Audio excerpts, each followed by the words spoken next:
doakan semoga teman kita yang dua ini segera diangkat oleh Allah Subhanahu wa taala penyakitnya dan bisa kembali belajar bersama kita. Amin amin ya. Anak bapak semuanya, sebelum kita mulai pembelajaran kita, lebih dahulu mari sama-sama kita berdoa kepada Allah Subhanahu wa taala. Semoga kegiatan kita ini diridhoi oleh Allah Subhanahu wa taala, kita diberikan oleh Allah Subhanahu wa taala kekuatan, kesabaran dalam menuntut. Silakan ikuti doanya murid. Di depan siap. Hormat. Tiga. Salim wassalam. Assalamualaikum warahmatullahi wabarakatuh. Berdoa mulai. Bismillahirrahmanirrahim. Asyhadu an la ilaha illallah wa asyhadu anna Muhammadar Rasulullah. Raditu billahi rabba wa bil Islam madinah wa bi Muhammadin nabiyya wa rasulah. Rabbi zidni ilma warzuqni fahma. Artinya dengan nama Allah yang Maha Pengasih lagi Maha Penyayang. Aku bersaksi bahwasanya Tuhan selain Allah, dan aku bersaksi bahwa Nabi Muhammad itu utusan Allah. Ya Allah, benar-benar ilmu dan tertinggi dan satu. Amin. Bismillahirrahmanirrahim. Watin walai bila saja mawaddah haqqun walalakhiratu khairul laka minal ula wa sawfa yu'tika rabbuka fatarda. Alam yajidka yatiman fa'awa wa wajadaka dhalan fahada wa wajadaka a'ilan fa'agna wa ammal yatima fala taqhar wa ammas sayyida fala tanhar wa amma bi ni'mati rabbika fahaddits. Sadaqallahul azim. Selamat pagi Pak. Pagi. Yes. Alhamdulillah, pada pagi hari ini kita dipertemukan kembali oleh Allah Subhanahu wa taala dalam keadaan sehat walafiat. Salawat dan salam kita kirimkan kepada Nabi Muhammad. Allahumma shalli ala Muhammad wa ala ali Muhammad. Anak bapak semuanya, hari ini kita lanjutkan pembelajaran kita. Semangat pagi. Semangat pagi. Yes. Baik, anak bapak semuanya selalu semangat untuk belajar mendapatkan ilmu pengetahuan. Ingat ya, kita sebagai orang Islam harus berilmu, jangan mau dibodohi. Supaya kita tidak dibodohi, kita harus punya ilmu. Makanya, bagaimana cara untuk mendapatkan ilmu? Dengan cara belajar yang giat. Ya, Rasulullah Sallallahu Alaihi Wasallam menyampaikan kepada umatnya bahwasanya menuntut ilmu itu adalah wajib. Tahu hadisnya? Siapa yang hafal hadisnya? Qalabul ilmi fardhatun ala kulli muslim. Menuntut ilmu itu adalah kewajiban bagi setiap muslim, baik anak bapak yang laki-laki, baik anak bapak yang perempuan. Wajib menuntut ilmu. Ibadah kita tidak ada dengan kita hari ini. Yang pertama, meyakini peristiwa Fathu Makkah dan Haji Wada dengan benar. Yang kedua, membiasakan perilaku kata menyerah sebagai bukti implementasi makna Fathu Makkah dan Haji Wada. Yang ketiga, menjelaskan pengertian peristiwa Fathu Makkah yang dapat menjelaskan sebab-sebab terjadinya peristiwa Fathu Makkah. Dan yang kelima, menentukan perilaku mulia Rasulullah SAW dalam peristiwa Fathu Makkah. Dan yang keenam, menemukan perilaku terpuji. Dan yang ketujuh, menghubungkan peristiwa Fathu Makkah dan Haji Wada. Ini adalah pertanyaan nanti untuk anak bapak semuanya. Yang pertama, apakah Ananda mempunyai janji dengan teman? Sudah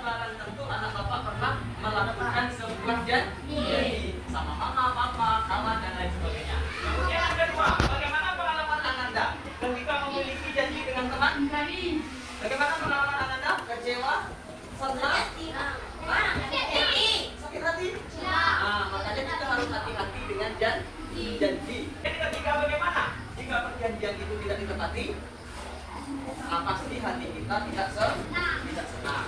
Baik anak-anak semuanya. Selanjutnya, ini kesepakatan kelas kita yang sudah kita buat bersama-sama. Yang pertama mendengarkan guru sedang menerangkan pembelajaran, dan yang kedua saling menghargai dan menghormati. Kemudian yang ketiga isi ketika keluar pada dalam pembelajaran kita ini. Anak-anak, yang dari kita sekarang ialah peristiwa Fathu Makkah. Untuk selanjutnya anak bapak semuanya, silahkan simak video ini dengan baik. Awal bulan Zulhijjah, tahun ke-6 Hijriah, Nabi Muhammad bersama 1.400 sahabatnya bergerak menuju Mekah dalam rangka menjalankan ibadah umrah. Rombongan besar tersebut membawa 7 ekor unta sebagai hewan kurban. Para sahabat Nabi sangat antusias mengikuti perjalanan ke Mekah, terutama kaum muhajirin yang telah lama meninggalkan kota kelahirannya. Namun, perjalanan mereka terhenti di wilayah Hudaybiyah, 22 km arah barat kota Mekah. Di Hudaybiyah, beberapa orang Quraisy bertanya tentang keperluan rombongan Nabi datang ke Mekah. Utusan Nabi Muhammad menjelaskan bahwa kedatangan mereka bukan dalam rangka penyerbuan, tetapi untuk menjalankan ibadah umrah, menyembelih kurban, dan setelah itu kembali ke Madinah. Namun, orang-orang Quraisy tetap bersikeras menolak kedatangan Nabi Muhammad dan para sahabatnya. Melihat penolakan orang-orang Quraisy, Nabi Muhammad mengutus Utsman bin Affan menemui para pemimpin Mekah dan menjelaskan tujuan kedatangan mereka. Utsman bin Affan diperlakukan dengan baik oleh para pemimpin Mekah. Bahkan, para pemimpin Mekah mengizinkan Utsman untuk melakukan tawaf di Ka'bah. Tapi tanpa Nabi Muhammad dan para sahabatnya, Utsman menolak tawaran tersebut. Para pemimpin Mekah tetap menolak kedatangan Nabi Muhammad dan para sahabatnya. Oleh karena itu, dilakukan perundingan antara kaum muslim dan Quraisy Mekah. Nabi Muhammad memimpin langsung delegasi kaum muslim, sedangkan delegasi kaum Quraisy dipimpin oleh diplomat senior mereka, Suhail bin Amr. Perundingan yang berjalan lama tersebut akhirnya menghasilkan beberapa kesepakatan yang isinya: pertama, gencatan senjata antara kaum muslim dan Quraisy Mekah selama 10 tahun, tidak akan ada tindakan buruk maupun permusuhan dari kedua belah pihak. Kedua, jika ada yang datang kepada Muhammad tanpa izin keluarganya, maka dia harus dikembalikan, dan jika ada musuh yang datang kepada kaum Quraisy, maka dia tidak akan dikembalikan. Ketiga, bebaskan kepada seluruh klan yang ada di Arab untuk menjalin kerjasama kepada kaum muslim maupun kaum Quraisy.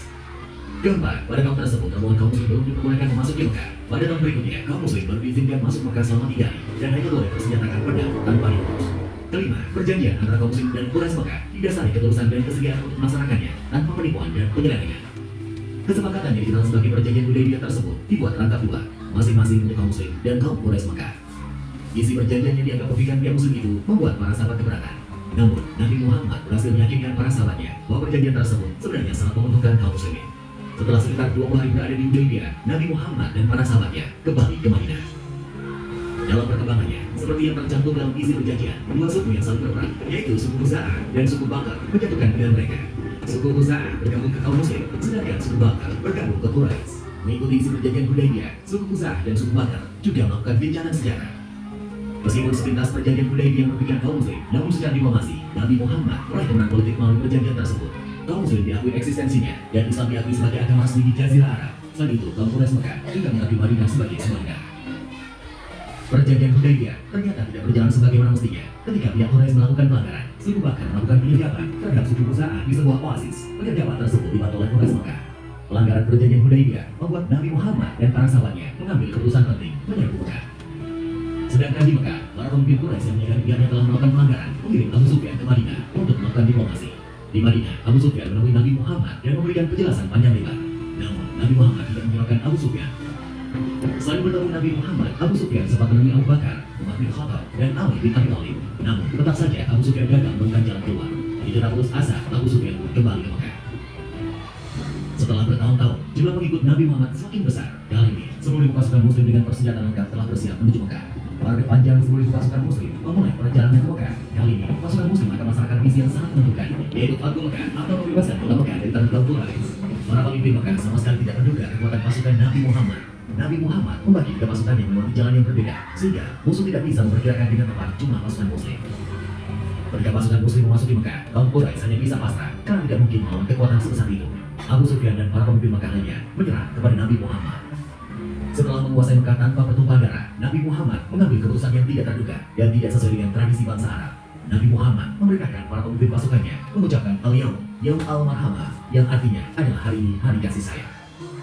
Nabi Muhammad mengampuni semua penduduk Mekah dan melarang pasukannya melakukan pertumpahan darah. Hari itu, 17 Ramadan tahun ke-8 Hijriah, Mekah berhasil dibebaskan dari kekuasaan kaum Quraisy Mekah. Saat itu juga, berhala-berhala yang berada di sekitar Ka'bah dihancurkan. Pembebasan kota Mekah menjadi tonggak sejarah, tidak hanya di Jazirah Arab, tetapi juga di seluruh dunia.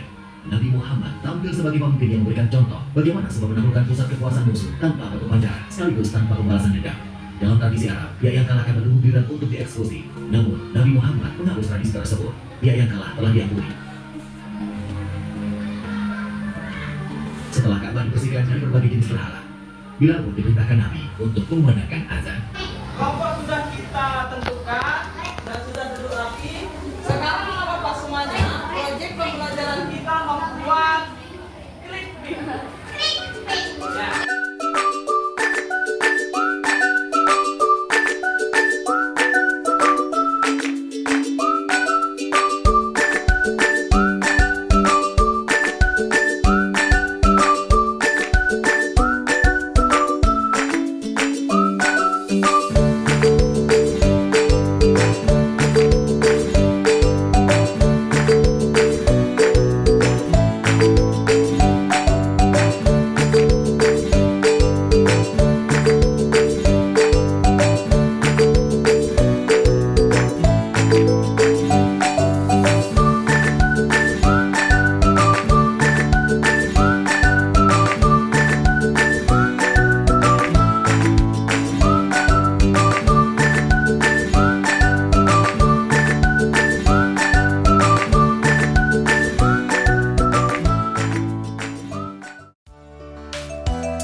yang sudah kita buat. Pertama itu ada Nafisa, kemudian Nadine, kemudian Riri, Aura, dan Nadika. Oke, kita beri aplaus sama-sama. Kita kasih tepuk tangan, tepuk tangan. Ampun semua.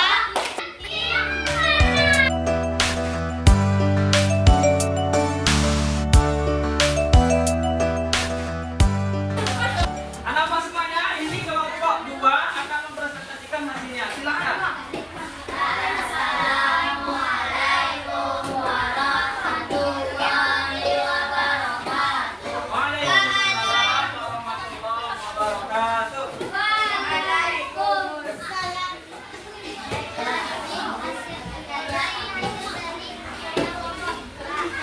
Bagaimana karya hasilnya? Bagus. Kita berikan aplaus. Tepuk tangan. Ampun dua. Ampun kita. Dua ampun. Ganti yang benar. Ganti yang benar. Assalamualaikum warahmatullahi wabarakatuh.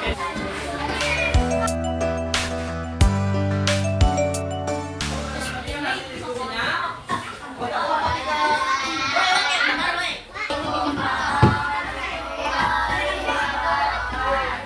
Waalaikumsalam warahmatullahi wabarakatuh.